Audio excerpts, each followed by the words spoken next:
Queridos, vamos abrir a palavra de Deus na carta de Paulo aos Efésios, capítulo 6. Estamos chegando ao final desta carta, que nós começamos o ano passado a fazer a sua exposição. Hoje nós veremos o que nos ensina o apóstolo Paulo a respeito da batalha espiritual que os cristãos enfrentam contra Satanás. Efésios capítulo 6, do verso 10 até o verso 20. Ouçamos a leitura da palavra de Deus. Quanto ao mais, sede fortalecidos no Senhor e na força do seu poder. Revesti-vos de toda a armadura de Deus, para poderdes ficar firmes contra as ciladas do diabo. Porque a nossa luta não é contra o sangue e a carne, e sim contra os principados e potestades, contra os dominadores deste mundo tenebroso, contra as forças espirituais do mal nas regiões celestes. Portanto, tomai toda a armadura de Deus, para que possais resistir num dia mau, e depois de terdes vencido tudo, permanecer inabaláveis. Estai, pois, firmes, cingindo-vos com a verdade e vestindo-vos da couraça da justiça. Calçai os pés com a preparação do evangelho da paz, embraçando sempre o escudo da fé, com o qual podereis apagar todos os dardos inflamados do maligno. Tomai também o capacete da salvação e a espada do Espírito, que é a palavra de Deus. Com toda oração e súplica, orando em todo o tempo no Espírito, e para isso vigiando com toda perseverança e súplica por todos os santos. E também por mim, para que me seja dada no abrir da minha boca a palavra, para com intrepidez fazer conhecido o mistério do Evangelho, pelo qual sou embaixador em cadeias, para que em Cristo eu seja ousado para falar, como me cumpre fazê-lo. Até aqui a leitura da palavra de Deus. Vamos orar e pedir que o nosso Deus nos dê compreensão na sua palavra e que através dela Ele supra todas as nossas necessidades. Ó Deus, nós pedimos que Tu envies o Teu bendito Espírito Santo para aplicar a Tua palavra e a exposição dela ao coração dos Teus filhos e filhas nesta noite. Nós precisamos ser instruídos a respeito destas verdades aqui reveladas, Senhor. Nós queremos orar também por aquelas pessoas que aqui estão essa noite e que ainda não compreenderam a sua profunda necessidade de arrependimento e fé em Cristo Jesus para perdão e salvação. Pedimos, Pai, que esse momento, portanto, traga glória ao Teu nome e edificação para o Teu povo, alegria para todos nós. É o que pedimos em nome de Jesus. Amém. O apóstolo Paulo está chegando ao final da carta que ele escreveu à igreja de Éfeso. Nos 3 primeiros capítulos, como vocês se lembram, ele falou a respeito dos privilégios dos cristãos. O que é que significa ser cristão? Ele falou da igreja, como Deus desde a eternidade elegeu e predestinou de entre a humanidade perdida aqueles que Ele quis. Como Jesus Cristo veio ao mundo morrer por estas pessoas e ofereceu na cruz um sacrifício eficaz por elas. E como o Espírito Santo, pela pregação da palavra, chama estes eleitos de Deus através da história, formando um corpo que é a igreja, que é composto de judeus, gentios, pessoas de todas as raças, homens e mulheres, pobres e ricos, cultos e não educados, todos aqueles que professam o nome de Jesus como seu Senhor e Salvador. Isso ele nos ensina dos capítulos 1 até o capítulo 3. Depois ele passou a falar, ele falou primeiro dos deveres, ele passa a falar primeiro dos privilégios e agora ele fala dos deveres. De que maneira nós, que fomos alcançados pela graça de Deus no Evangelho, devemos viver aqui nesse mundo? Ele fala da necessidade da unidade da igreja, ele fala sobre os dons espirituais, ainda no capítulo 4, que Deus deu à igreja para a sua edificação. Depois ele fala sobre santidade, como nós devemos nos separar do pecado, nos despindo do velho homem e nos revestindo do novo homem em Cristo Jesus, até chegar no capítulo 5, onde ele nos orienta a procurar uma vida cheia do Espírito Santo. E a partir daí ele expõe como essa vida no Espírito está ligada ao casamento, à criação dos filhos e à sociedade, ao trabalho dos empregados e também ao trabalho dos patrões. Foi isso que nós vimos até domingo passado. E agora Paulo termina a sua carta advertindo os seus leitores, os cristãos de Éfeso, e também a nós também, de que não será fácil viver nesse mundo os privilégios de sermos filhos de Deus, e também não será fácil obedecer a Deus, fazer aquilo que Ele manda na família, na sociedade, no casamento, no relacionamento de uns para com os outros e na nossa vida pessoal. Porque há inimigos poderosos, há seres poderosos, mais fortes do que nós, que se opõem a Cristo e à sua igreja e que estão em constante conflito para nós. Por isso que Paulo deixou para tratar desse assunto no final da carta, para dizer: tudo isso que eu expus, os privilégios de ser cristão e os deveres de ser cristão, eles não serão exercidos por vocês aqui nesse mundo sem dificuldade. Vocês enfrentarão obstáculos, e o maior de todos é exatamente o diabo e seus anjos, os demônios, os dominadores desse mundo tenebroso. Existe uma guerra espiritual acontecendo, forças maiores do que nós, que procuram nos impedir de desfrutar plenamente tudo aquilo que nós temos em Cristo Jesus, e que procuram também impedir que nós vivamos de acordo com as orientações que Deus nos deu. É por isso que Paulo inicia essa última sessão dizendo no verso 10, quanto ao mais. Ou seja, falei isso. Agora, resta só dizer uma coisa. E aí ele introduz esse assunto, que é o assunto da batalha espiritual. Historicamente tem havido duas posturas da igreja com relação a esse conflito. Há aqueles que minimizam esse conflito. Eu tive um professor lá na Holanda, nos meus estudos, que não acreditava que existia diabo. Ele achava que o diabo era uma personificação do mal. É um mito, uma lenda. As pessoas ficavam preocupadas com a questão do mal e como é que os seres humanos podem ser tão perversos que imaginaram que haveria um ser que é a encarnação da maldade, assim como Deus é a encarnação de todo o bem, deveria haver um outro ser que era a encarnação da maldade. Então, o diabo seria um construto da mente humana em procura de respostas para o mal que há no mundo. E esse pessoal, sem dúvida, influencia e tem influenciado muito o pensamento de determinadas igrejas, porque tem muita gente que diz que acredita que o diabo existe, mas vive como se ele não existisse. Vive como se não houvesse de fato um tentador, como se não houvesse armadilhas espirituais e a ação demoníaca por detrás de determinados comportamentos humanos. Por outro lado, na outra opção, você encontra o oposto.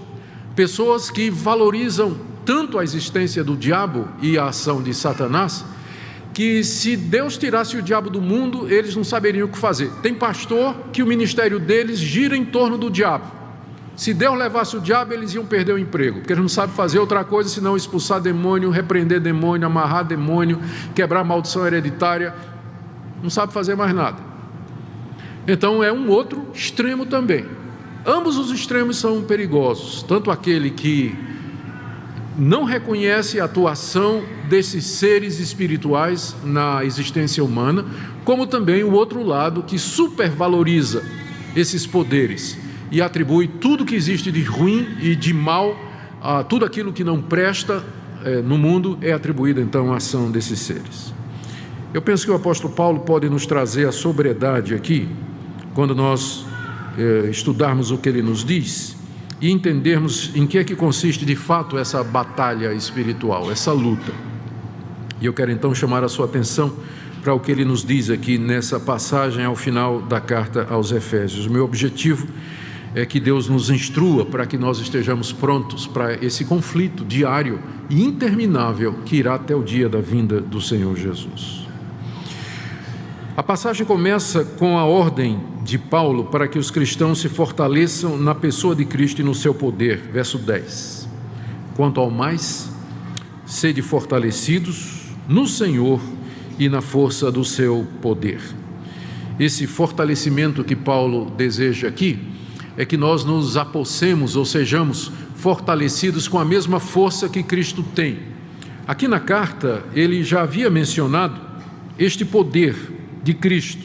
No capítulo 1, a partir do verso 20, ele diz que Deus ressuscitou o Senhor Jesus e o fez assentar à sua direita nos lugares celestiais, acima de todo principado e potestade, poder e domínio, e de todo nome que se possa referir, não só no presente século, mas também no vindouro. E pôs todas as coisas debaixo dos seus pés, e para ser o cabeça sobre todas as coisas, o deu à igreja. A Bíblia nos ensina que Jesus Cristo, Filho de Deus, morto pelos nossos pecados, ressuscitou ao terceiro dia, subiu aos céus, está sentado à direita de Deus e recebeu todo o poder no céu e na terra. Ele está sobre toda a criação e ele tem autoridade sobre toda a criação. Diz o texto aqui no verso 21 que ele recebeu poder acima de todo principado e potestade, poder e domínio, e nome que se possa referir não só no presente século, mas também no vindouro. Ou seja, é a maneira da Bíblia dizer que Jesus é Senhor de toda a criação. Não existe nenhuma criatura que esteja fora do domínio dele. Ele tem autoridade absoluta sobre todos, homens e anjos, caídos ou não, sobre demônios, sobre espíritos maus. Todos estão debaixo da autoridade de Jesus Cristo. E essa é uma lição que nós precisamos aprender desde o começo. O diabo, como é descrito em algumas religiões, em algumas manifestações religiosas evangélicas, parece ser um poder independente, igual ao poder de Deus, só que na direção contrária, e que faz o que quer, e Deus apenas tem que vir atrás e consertar o estrago que o diabo fez. Essa não é a visão bíblica. O diabo não é Deus, ele não é um Deus, e ele está debaixo da autoridade de Jesus Cristo. Ele só vai até onde Jesus permite, e ele só faz aquilo que o Senhor Jesus autoriza. Ele está debaixo do governo de Cristo. Ele é um destes que está sob o seu domínio e sob o seu poder. Então, nós não devemos pensar no diabo como sendo este poder independente, mas lembrar que ele também está debaixo do governo de Deus e da autoridade de Deus. Só há um Deus, e ele governa sobre todas as coisas, inclusive sobre as forças do mal. Elas não podem fazer absolutamente nada que Deus não permite. E aqui está a nossa segurança e a nossa tranquilidade, saber que de fato Deus reina em Cristo Jesus, e que nenhum mal chega a mim que o meu Deus não permita. E se eu sou tentado, eu sou tentado apenas até o ponto em que eu possa suportar, diz o apóstolo Paulo, e que Deus não permitirá que essa tentação seja acima das minhas forças. Foi o que Jesus disse a Pedro, e foi o que Deus disse a Satanás quando este queria tentar a Jó. Vai, Deus disse, mas tem limite, você só vai até aqui. Então é bom saber que nós estamos num universo onde o poder supremo e maior é de um Deus bom, sábio, justo e verdadeiro, e o mal não triunfará. Então, quando Paulo diz aqui, revistam-se do Senhor e da força do seu poder, ele está dizendo exatamente isso, que o Senhor Jesus tem todo o poder no céu e na terra, e nós aqui nesse mundo temos que nos unir a Ele, unidos a Ele. Nós, revestidos desse poder que Ele tem, nós podemos aqui viver nesse mundo, enfrentando os males que nos cercam e todas as tentações. E Paulo ilustra o que ele está dizendo com a figura de uma armadura no verso 11. O que é que significa ser fortalecido no Senhor? Será que tem uma ilustração que nos ajuda a compreender esse revestimento de poder que nós precisamos da parte do Senhor Jesus?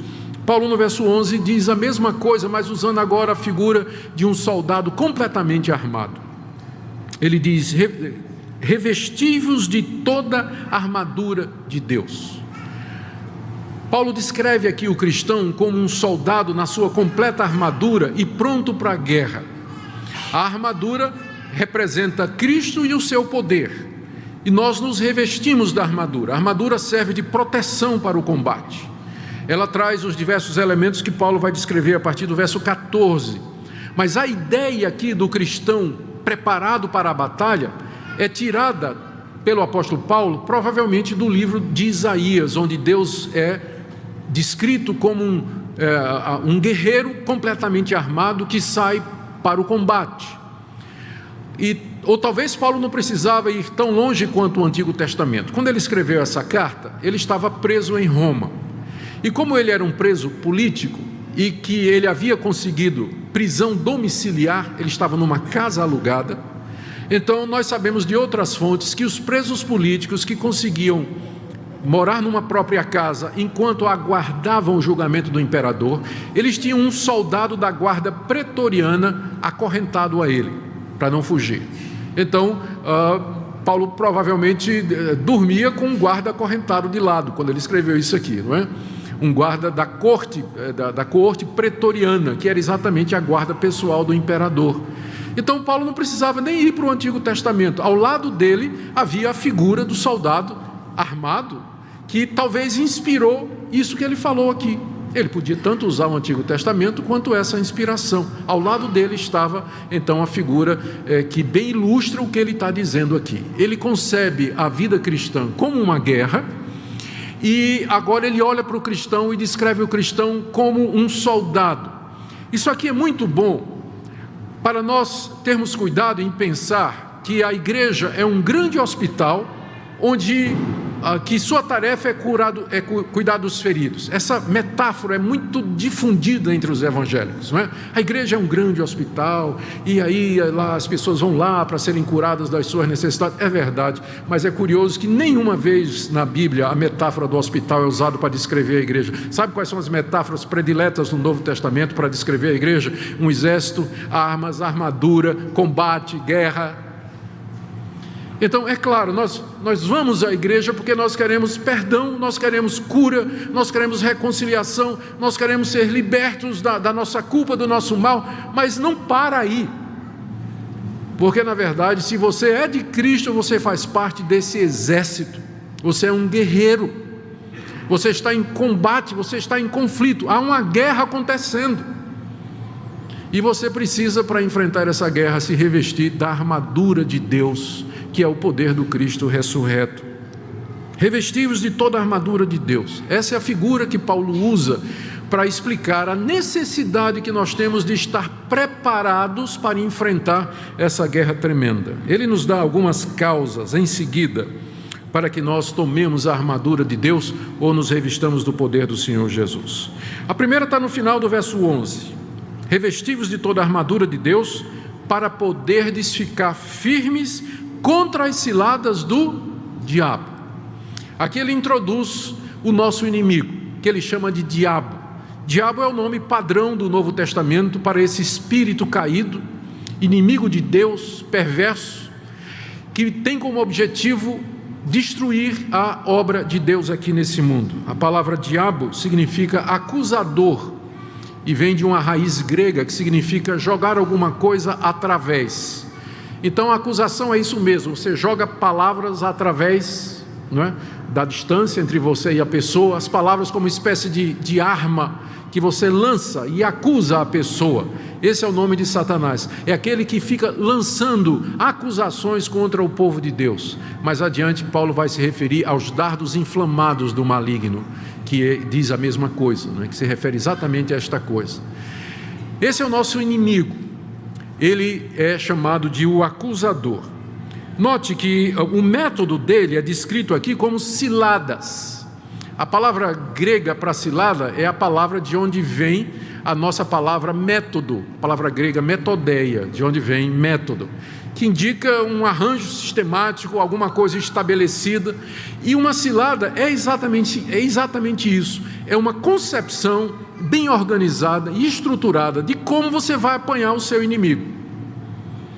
E quando eu era menino, morando lá no Ceará, eu nasci na Paraíba, vivi na Bahia, depois no Ceará e finalmente fui para Pernambuco. Então sou nordestino de verdade, né? Mas eu me lembro do tempo que eu morava no Ceará, meu pai tinha uma fazendinha e tinha lá não era um açude tão grande, mas tinha um açude lá. E eu costumava muito caçar, gostava muito de caçar, quando era permitido, né? Hoje em dia não mais. Caçava passarinhos. E uma das coisas que eu gostava de fazer era pegar passarinho com visgo de jaca. A jaca produz um visgo, né? Uma cola. Você não sabe nem o que é jaca, né? Coisa do Nordeste, não é isso? É porque não tem outra ilustração aqui. Bom, mas tudo bem. Mas então a jaca, né? É aquela fruta desse tamanho. Ela tem esse visgo, que é uma cola, é um trem que quando gruda na mão, né? Fica. E aí o que é que fazia? Pegava a jaca, tirava o visgo, pegava um galho de árvore seco e revestia aquele galho com o visgo de jaca, subia na árvore e colocava o galho lá naquela árvore que eu sabia que os passarinhos vinham para beber água. E o passarinho chegava, completamente feliz da vida, desapercebido, e ele via um bom lugar para pousar, e ele aterrissava exatamente no galho. Estava cheio de visgo de jaca. Só restava depois eu subir e pegar o passarinho vivo, Aquilo foi um método que foi, a origem não é minha, claro, mas era um método, uma armadilha que foi feita, que se baseava na observação, determinar o lugar, o passarinho vem beber água ali, determinar a árvore ideal que ele escolhe, saber que a jaca tem um visgo que é invisível ao olho nu, mas que vai pegar o passarinho. Há todo um método, há toda uma estratégia, há todo um planejamento. É isso que armadilha significa.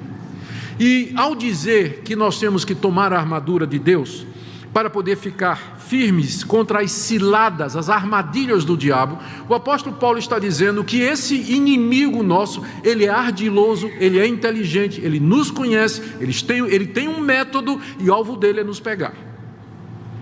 O objetivo dele é nos pegar e nos derrubar.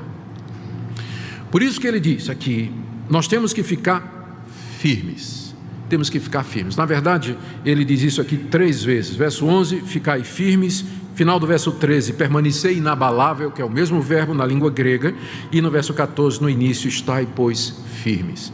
Paulo diz que nós temos que ficar firmes contra estas armadilhas astuciosas, estas ciladas que o acusador das nossas almas arma contra nós. Então essa é a primeira razão que é colocada aqui, para que nós tomemos a armadura de Deus. Supostamente, o apóstolo Paulo está dizendo, se nós estivermos com a armadura de Deus, nós poderemos evitar ser apanhados nessas ciladas que o diabo arma no nosso caminho, na nossa existência aqui. Talvez eu devia, aqui seja o momento de dizer que a visão que Paulo tem dessa batalha, ela é um pouco diferente da perspectiva que é trazida pelo movimento de batalha espiritual hoje. O movimento de batalha espiritual diz que nós precisamos caçar os demônios, saber onde é que eles estão, descobrir os nomes deles, tirá-los dos territórios que eles ocupam, derrubá-los, destroná-los do trono de Satanás, expulsá-los de uma determinada região. Então, a maneira como essa batalha tem sido ensinada na igreja nos últimos 25 anos, 30 anos, que é a data do movimento do surgimento do movimento de batalha espiritual, é que a guerra, a batalha espiritual é um ataque que Satanás tem que fazer aos demônios.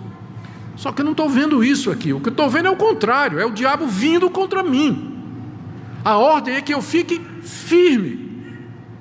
Eu não encontro em nenhum lugar do Novo Testamento, especialmente no livro de Atos, que registra o trabalho dos apóstolos, que o apóstolo Paulo, quando chegava numa igreja para pregar, numa cidade para pregar o evangelho, primeiro ele ia fazer guerra espiritual para saber quem era o demônio daquela cidade, o nome do demônio, amarrar o demônio, destronar, para então ele poder evangelizar. Onde é que tem isso no Novo Testamento?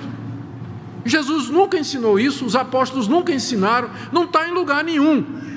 O que a Bíblia está dizendo é que nós já vencemos, o nosso Cristo já venceu, Ele tem todo o poder no céu e na terra, resta-nos ficar firmes contra o inimigo derrotado que vem ao nosso encontro para fazer o maior estrago que ele puder, mas a vitória já é nossa.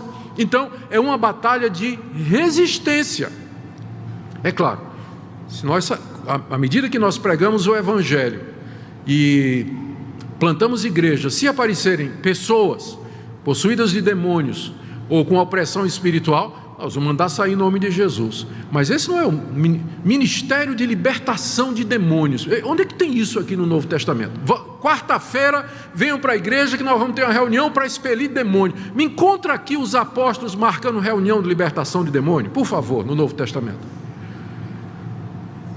Eu creio que pessoas podem ficar possessas de espíritos hoje, mas a minha tarefa não é sair catando, não. Agora, se aparecer, vai sair em nome de Jesus. vai sair em nome de Jesus. Mas não é esse o meu ministério. Meu ministério é anunciar a palavra de Deus. Meu ministério é centrado em Cristo. É esse o ministério da igreja, anunciar a Jesus e Ele vitorioso. As pessoas que formam ministérios em torno disso acabam glorificando quem? Quem acaba sendo o centro do ministério deles? Não. A nossa tarefa é ficar firme. A figura é de um soldado em campo já conquistado e que ele está firme guardando aquele território. E o inimigo derrotado está vindo em guerrilha contra ele, querendo tirá-lo daquela posição. Essa é a figura que nós temos que ter em mente. Eu tenho na minha cabeça uma imagem de há muitos anos passados. Estava na Holanda com minha esposa e filhos, na época em que o Iraque invadiu o Kuwait. E os Estados Unidos vieram em defesa e a Força Aérea dos Estados Unidos bombardeou as forças militares do Iraque, quebrou a espinha dorsal do exército iraquiano e os iraquianos tiveram que se retirar do Kuwait. Eles tiveram que sair. E a figura que eu tenho é na televisão as imagens de poços de petróleo incendiados pelos iraquianos quando eles batiam em retirada. Eles perderam o domínio sobre o Kuwait, mas ao fugir eles saíram destruindo tudo o que eles podiam, inclusive tocando fogo nos poços de petróleo do Kuwait. Essa é uma figura que eu gosto de usar para ilustrar o que é que nós estamos enfrentando aqui. Um inimigo que já foi derrotado, porque o Senhor Jesus tem todo o poder no céu e na terra. Ele venceu os principados e potestades. Então, Satanás é um inimigo derrotado, mas ele vai fazer o estrago que ele puder, até aquele grande dia em que o Senhor Jesus vier em glória. E Satanás então será lançado no lago que arde com fogo e enxofre. Por isso, irmãos, diz o apóstolo Paulo, revesti-vos de toda a armadura de Deus, para poderes ficar firmes contra as ciladas do diabo. É ele que está vindo, ele que está vindo contra nós. A segunda razão que Paulo diz, ou dá, para que nós tomemos a armadura de Deus e nos vistamos da força do Senhor Jesus, é a natureza dos nossos inimigos, que ele já preanunciou ao chamá-lo de diabo. Mas no verso 12 ele explica: porque a nossa luta, revestivos da armadura de Deus, porque a nossa luta não é contra o sangue e a carne, e sim contra os principados e potestades, contra os dominadores desse mundo tenebroso, contra as forças espirituais do mal nas regiões celestes. Portanto, tomai toda a armadura de Deus. A razão pela qual eu tenho que me revestir do poder de Cristo nesse mundo, viver unido ao meu Salvador vitorioso, como um soldado que está vestido de uma armadura, é porque os inimigos que eu tenho para enfrentar, eles são muito maiores do que eu, e eu não posso vencê-los na minha força. Os meus inimigos, diz Paulo aqui, o nosso inimigo, a nossa luta, no verso 12, não é contra o sangue e a carne, ou seja, não é contra pessoas de sangue, carne e ossos como nós. A nossa luta não é contra os nossos semelhantes. E é interessante que Paulo tenha dito isso quando ele estava preso lá em Roma. Ele estava preso em Roma. O imperador é inimigo dele e do cristianismo. Os judeus que denunciaram Paulo eram inimigos da fé em Cristo Jesus. Mas Paulo olha para o imperador, ele olha para aquele vasto império romano com sua arrogância, sua idolatria, e ele vê um poder maior por detrás do imperador e daquele império gigantesco. E ele diz: queridos, não pensem que a nossa luta é contra seres humanos, porque se fosse, não é? Então nós usaríamos armas humanas, nós pegaríamos na espada talvez, ou enfim, usaríamos estratégias militares. Não, mas a nossa luta é contra poderes que vão além da realidade humana, que Paulo descreve aqui como sendo principados e potestades, dominadores desse mundo tenebroso, forças espiritual do mal nas regiões celestes. Regiões celestes é uma expressão que Paulo usa somente aqui na carta aos Efésios, e que designa esse mundo espiritual que nos cerca, esse mundo invisível, onde o nosso Deus habita e onde transitam os anjos e demônios, e onde se dá, é o mundo espiritual que interpenetra com a nossa realidade humana, essa realidade invisível que nos cerca. Esses seres, eles habitam essa região, esse espaço que intersecta com o nosso, essa realidade invisível que está ao nosso redor. Por isso que eles são chamados aqui de forças espirituais do mal. Espirituais no sentido de que eles não têm corpos como nós temos. Eles são seres imateriais, poderosos, são designados aqui como forças. Eles têm o domínio desse mundo tenebroso. Paulo aqui na carta se refere pelo menos 2 vezes ao mundo presente como estando debaixo de trevas. Veja aí o capítulo 2, de 1 em diante. Ele vos deu vida, estando vós mortos nos vossos delitos e pecados, nos quais andastes outrora, segundo o curso desse mundo, segundo o príncipe da potestade do ar, ou seja, o príncipe dos poderes aéreos ou invisíveis, o espírito que agora atua nos filhos da desobediência. Paulo já tinha se referido ao diabo na carta, dizendo que ele é esse espírito, ele é o príncipe dos poderes aéreos que atua nos filhos da desobediência. É interessante que logo no capítulo anterior, no capítulo 1, ele falou do Espírito Santo atuando nos filhos de Deus, mediante Jesus Cristo. E agora ele fala do diabo atuando nos filhos da desobediência, que são aqueles incrédulos, aqueles que estão nos seus pecados e que não se arrependeram ainda, mediante a fé em Jesus, para serem salvos e perdoados. A ponto de Lutero uma vez ter dito que o homem é uma besta, ou ele é montado por Deus ou pelo diabo. Se você é de Deus em Cristo Jesus, o poder que atua em você é do Espírito Santo. Mas se você não é de Cristo, se você está nos seus pecados, esse príncipe dos poderes aéreos atua na sua vida. E diz ele aqui, não é, que escraviza segundo as inclinações da carne e dos pensamentos.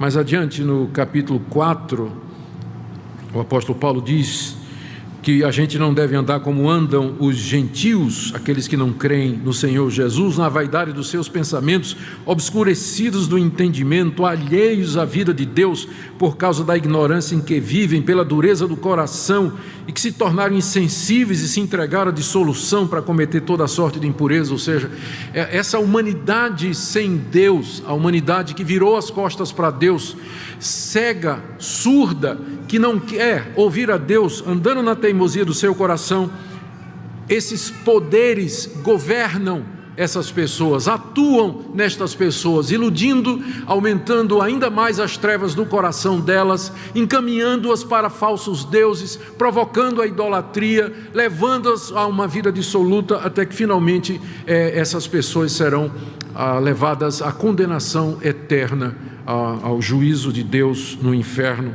pela ação destes seres. Não é que com isso Paulo está desculpando os pecadores não arrependidos, mas ele está dizendo da existência desses poderes que são os dominadores desse mundo tenebroso e que atuam em todo lugar. Eles atuam na política, atuam nas artes, atuam na música, atuam no lazer, usos e costumes, na literatura, na universidade, na igreja, em todo lugar. Esses poderes estão agindo com astúcia, com o objetivo de destruir a obra de Deus e também destruir a sua própria vida. Essa é a razão pela qual nós temos de tomar a armadura de Deus. Ainda no verso 13, Paulo repete: portanto, ou seja, à luz da realidade dos nossos inimigos, tomai toda a armadura de Deus. E ele diz: para que possais resistir no dia mau. O que é o dia mau? Paulo já havia dito aqui que todos os dias são maus. Veja lá no verso 16 do capítulo 5: remindo o tempo, porque os dias são maus. Mas dentre os dias maus, tem uns que são piores do que os outros. Todos os dias são maus. Ou seja, é assim que Paulo descreve a nossa vida aqui nesse mundo.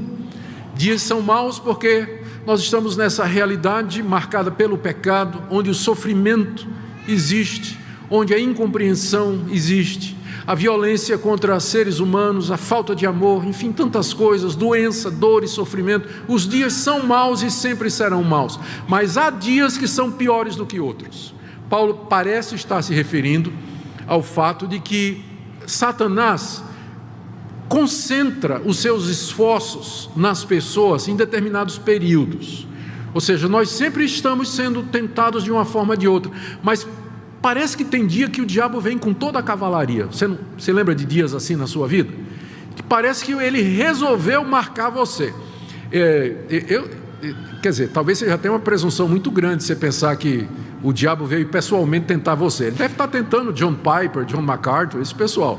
Para nós ele manda um demônio de terceira escala, alguma coisa assim, não é? Então é muita pretensão sua pensar que Satanás em pessoa está tentando você. Ele está tentando esse pessoal lá. Mas, porque ele não é onipresente, né? Satanás não é onipresente, ele não está em todo lugar ao mesmo tempo. Mas ou ele ou uma secla dele, parece que concentra. Tem dia que você tem a impressão que todas as forças do inferno se levantaram contra você. Aquela confusão mental, aquelas trevas, aquela angústia. E esse dia, na verdade, ele pode durar semanas, pode durar meses, pode durar anos até, em que você está sob profunda opressão, angústia, dificuldade, tentação. Eu uso como ilustração um período que eu acho que foi o dia mau da minha vida. Eu já tive vários, mas esse aqui foi quando nós estávamos na Holanda. Eu estava estudando para terminar o meu doutorado, estava com a Minka e com as crianças, e o professor que era o meu orientador lá na Holanda, ele era um ateu. Ele era um ateu, não acreditava em nada. E quando ele soube que eu estava vindo da Universidade de Westminster, nos Estados Unidos, que é uma universidade muito conservadora, ele resolveu acabar com a minha fé. E aí, como ele estava me orientando, ele passou então uma lista de livros que eu tinha que ler. E aí você imagina tudo quanto é de ateu e liberal que eu tive que ler durante 1 ano e meio para poder fazer trabalhos para esse professor. Eu comecei a ler, e olha que eu já era um crente maduro, já era professor, já era pastor, já tinha dado aula no seminário, era um crente maduro já. Comecei a ler, e comecei a ler. E, gente, de repente, eu comecei a perceber alguma coerência, né? O que aquele pessoal estava dizendo, e aí, de repente, a dúvida começa a entrar no coração. Será que é verdade o que esse pessoal está dizendo? E aí entrou dúvida no meu coração, a ponto de que eu comecei a questionar a própria existência de Deus.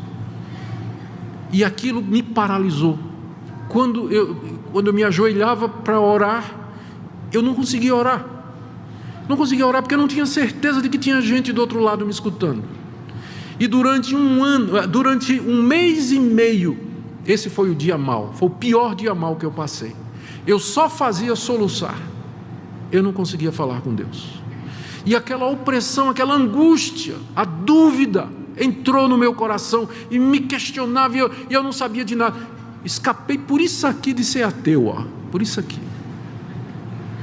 Finalmente, em desespero, eu falei com o meu orientador nos Estados Unidos, Dr. Moisés Silva, um cubano naturalizado brasileiro, um homem de Deus. Dr. Moisés, eu estou passando por dificuldade muito grande. Hein? Aí ele deu uma risada. Você está lendo o quê? O professor passou isso, ele deu uma risada e disse: leia esse livro aqui, que é antídoto, leia esse aqui. Então, me indicou todas as literaturas, e foi o que Deus usou para terminar o dia mau, não é? A ação daquele professor que me ajudou intelectualmente, e minha mente foi liberta para crer outra vez. Mas durante 1 mês e meio eu experimentei as angústias e as trevas da incredulidade como nunca eu tinha experimentado em minha vida. E hoje eu agradeço a Deus que me preservou, porque, como eu disse a vocês, eu cheguei muito perto de perder a confiança na palavra de Deus e na Escritura. Por isso diz aqui: tomai toda a armadura de Deus, para que possais resistir no dia mau. Eu creio que eu só resisti porque eu sou crente mesmo, né? Sou convertido de verdade. E a graça de Deus, né? Lá no íntimo eu não conseguia fugir de Deus, né? Não conseguia virar as costas para Deus. Não tinha certeza de que Ele existia, mas também não tinha tanta certeza assim a ponto de dizer: eu vou virar minhas costas agora, né? Ele me segurou durante esse tempo. Há um dia mau que é diferente para cada pessoa. Talvez um sofrimento, uma doença, um relacionamento, um problema sem solução, não tem luz no fim do túnel, Mas para enfrentar esse dia e continuar crente, você precisa estar revestido da armadura de Deus, da força do Senhor Jesus e da glória do seu poder.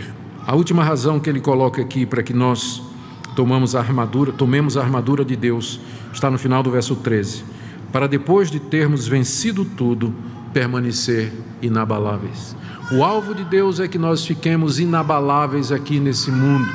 Nós podemos sofrer ataques, nós podemos passar por momentos difíceis, como este que eu descrevi para vocês. Eu sei que você poderia contar também uma experiência, mas o alvo de Deus é que nesse mundo mau, cheio de dias maus e do dia mau, você possa passar por ele e permanecer crente, permanecer fiel a Deus. E por essa razão, você precisa se revestir do Senhor Jesus e da força do seu poder. Como um soldado veste a sua armadura para ir para o campo de batalha.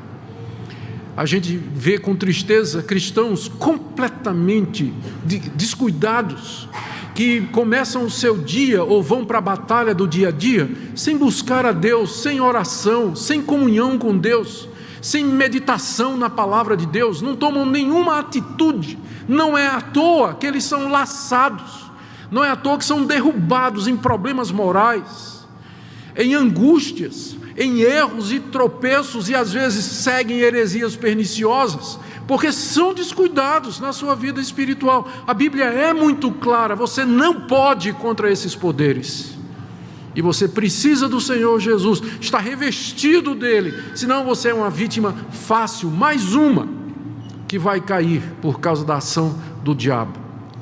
Ele sabe exatamente as suas fraquezas e vai colocar no seu caminho aquilo que lhe atrai e lhe seduz, e você vai pousar como um passarinho naquele pé de árvore favorito, sem saber que ali está a armadilha que vai lhe ferrar e vai lhe segurar e vai destruir a sua vida. Portanto, irmãos, tomemos toda a armadura de Deus para vencer tudo e permanecer inabaláveis. Eu quero terminar aqui com alguns pontos que nós podemos tirar do que vimos até agora. No próximo domingo, querendo Deus, mercê de Deus, nós terminaremos do verso 14 até o verso 20, terminaremos a carta. Queridos, existe uma batalha acontecendo e você está no meio dela. É uma batalha de natureza espiritual, de natureza invisível. É uma luta pela sua mente, é uma luta pelo seu coração. Estão errados aqueles que pensam que o alvo do diabo é tirar o teu emprego, tirar a tua saúde, tirar a tua prosperidade. É um erro essas pessoas pensarem que esse é o objetivo principal do diabo.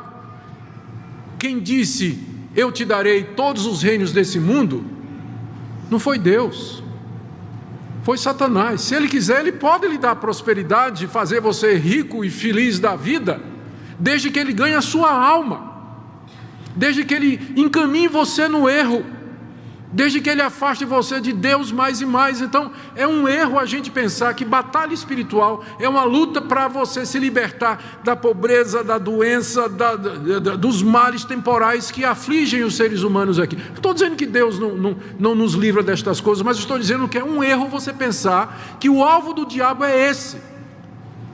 O alvo do diabo é sua mente, é o seu entendimento. Ele quer confundir você, ele quer fazer você acreditar na mentira, quer desviar você dos caminhos de Deus.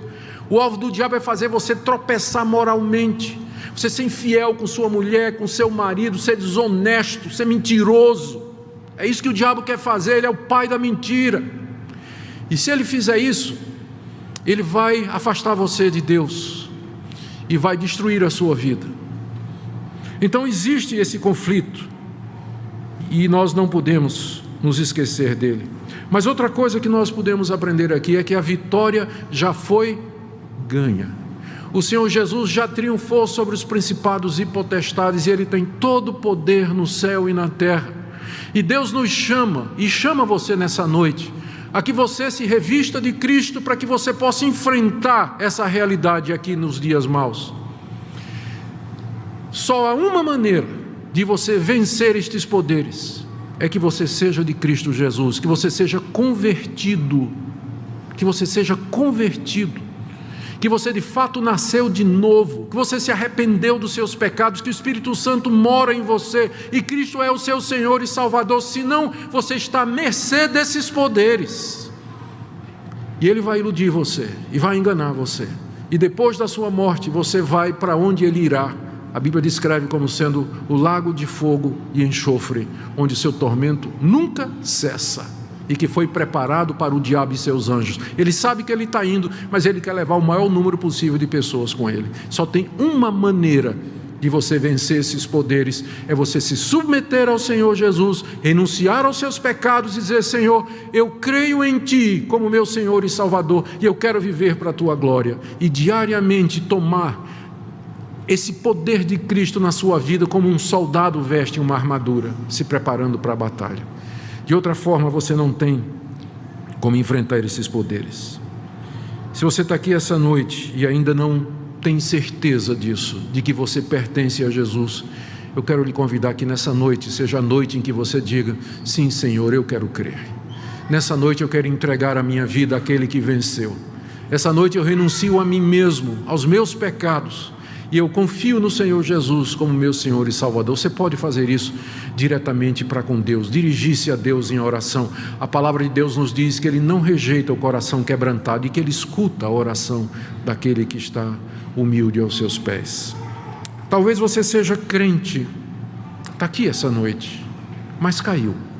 Você errou, você desobedeceu a Deus, você fez o que não devia. E você está agora caído, você sabe disso, a sua consciência lhe diz isso, as outras pessoas dizem isso, você sabe que você pecou, mas mesmo que a palavra de Deus descreva a igreja e a vida cristã como um conflito constante, isso não quer dizer que esse conflito e essa vitória e essas batalhas, elas são ganhas constantemente. Há momentos em que nós falhamos, há momentos em que nós caímos. Davi caiu, Pedro caiu, Moisés falhou, o profeta Elias falhou. Há tantos outros homens de Deus na Bíblia que infelizmente fracassaram num determinado momento. Mas o que é comum a todos eles é que eles se levantaram. Eles não ficaram caídos, eles não desertaram o exército, eles não foram embora. Mas eles se levantaram melhores, mais experientes, mais preparados, mais prontos para o combate, conhecendo mais a eles mesmos e também o inimigo. E é o que eu queria que você fizesse nessa noite. Qualquer que seja o erro em que você caiu, que você se volte para Deus pedindo perdão e dizendo: Deus, eu quero confessar que eu errei, que eu fui negligente, que eu abandonei a armadura de Deus, mas eu quero recomeçar a minha vida. Eu quero recomeçar a minha vida, quero pedir perdão, e nessa noite eu digo ao Senhor: eu vou procurar as pessoas que estão envolvidas no meu erro, vou colocar a minha vida em ordem, e vou diariamente, a partir de agora, tomar a armadura de Deus, diariamente, me revestir do Senhor Jesus, pela oração, leitura da palavra, meditação, tirando tempo para o Senhor. Eu tenho certeza que o Senhor Jesus está pronto para levantar qualquer soldado ferido, porque Ele nos ama e se deu na cruz por nós. Que hoje à noite seja o dia de vitória e libertação para você. Oremos. Senhor Jesus, Tu tens todo o poder no céu e na terra. Nós agora nos prostramos diante de Ti e Te adoramos como aquele que venceu. Venceu a morte, venceu o inferno, venceu Satanás, venceu o mundo. E nós pedimos agora, Senhor, que Tu nos fortaleças no Teu poder. Senhor, se há alguém aqui essa noite que ainda não está debaixo da Tua autoridade, não foi lavado no Teu sangue, não experimentou ainda o perdão, que seja a noite da salvação e da libertação. Pedimos também pelos Teus filhos e filhas que aqui estão nessa noite, que estão sendo negligentes, que não têm tempo para ter comunhão contigo, para ler a Tua palavra, para orar, gastar tempo precioso na Tua presença. Senhor, desperta-os nessa noite. Aos que já foram laçados pelo diabo, queira libertar, Senhor. E livra-nos do mal, não nos deixes cair nas astutas ciladas do diabo, mas nos preserve inabaláveis para o Teu reino. É o que nós pedimos em nome de Jesus.